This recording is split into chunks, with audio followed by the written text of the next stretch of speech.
हेर्नुस् गाइज, घाम पुरा टल्किरहेछ, घाम कडा लागिरहेछ, एकदम टाटो मौसम छ, हावा एकदम चलिरहेछ, आगो पुरा जङ्गलमा लागिरहेछ, डरमर भइरहेछ, गाउँ वरिपरि आगो बलिरहेछ। हेर्नुस् गाइज, यसरी आगो त लाउनु हुन्थेन गाइज। हेर्नुस् यसरी जङ्गलहरू नष्ट भइरहेको छ। हेर्नुस् गाइज, हैन, यो आगोलाई नियन्त्रण गर्नुपर्छ, यो आगो छोड्नु हुँदैन हैन, जताभावी आगो बाल्नाले। हेर्नुस् गाइज, आगो एकदम डरमर एकदम हैन।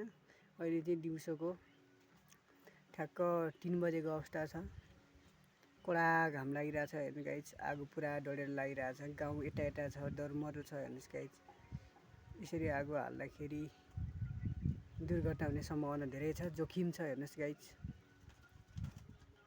यता हेर्नुस् गाइज, यता गाउँ छ, यता छेउबाट लागेको छ, बिच गाउँ, यता पनि गाउँ छ गाइज, र यता पनि गाउँ छ। हेर्नुस् बिचको जङ्गलमा चाहिँ आगो लागेको छ। हेर्नुस् गाइज,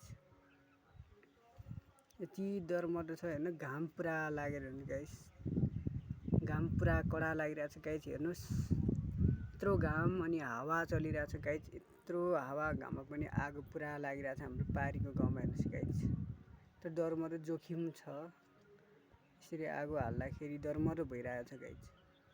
हेर्नुस् हेर्नुस् त,